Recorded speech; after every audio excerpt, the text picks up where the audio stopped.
Hello guys, manonood kami ng Bo Sanchez ngayon, morning session namin. Kasama ko ngayon si Chris. Palakpakan ng bawat isa. Sabihin mo sa kaharap mo, gwapo mo. Gwapo mo. Sabihin mo sa sarili mo, gwapo ko. Gwapo ko. Take a deep breath, inhale. Exhale.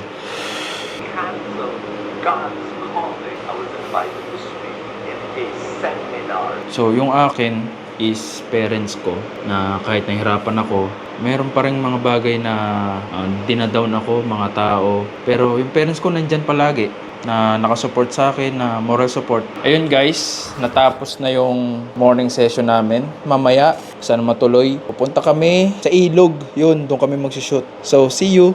Guys, hindi natuloy yung shoot namin sa ilog. So, mag-shoot na lang kami sa kwarto ni Bossing. So, tara, mag-setup na tayo sa taas. Ngayon ay mag-prepare tayo ng mga gagamitin. Tripod, clapper. Hindi ko alam kung alin dito. Basta makuha natin yung mga gamit. Tripod, clapper. Hindi ko alam kung saan banda nakalagay yung clapper. Punta na tayo sa taas para i-set up, ayusin yung mga gamit na gagamitin para sa pag-shoot. At dito tayo. Yan, nakaset up na pala yung key light, ang camera stand, tripod, at nag-aayos na si Chris. Tapos nandito yung mic at nandito yung clapper. Okay na, naayos na natin yung mga gagamitin. Hintayin na lang natin si boss pagdating niya para ready to shoot na agad. But, okay na.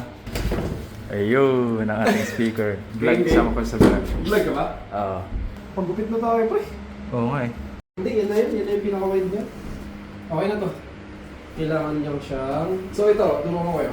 Ay, kailangan mo na may video. Nag-vlog na pala ako. So yan, kasama ko yung mga tropa. Si Chris, tapos si Teddy. Set up kami dito sa mini office natin. So, Yan na yung pinakamaayos mong pinaka-pro.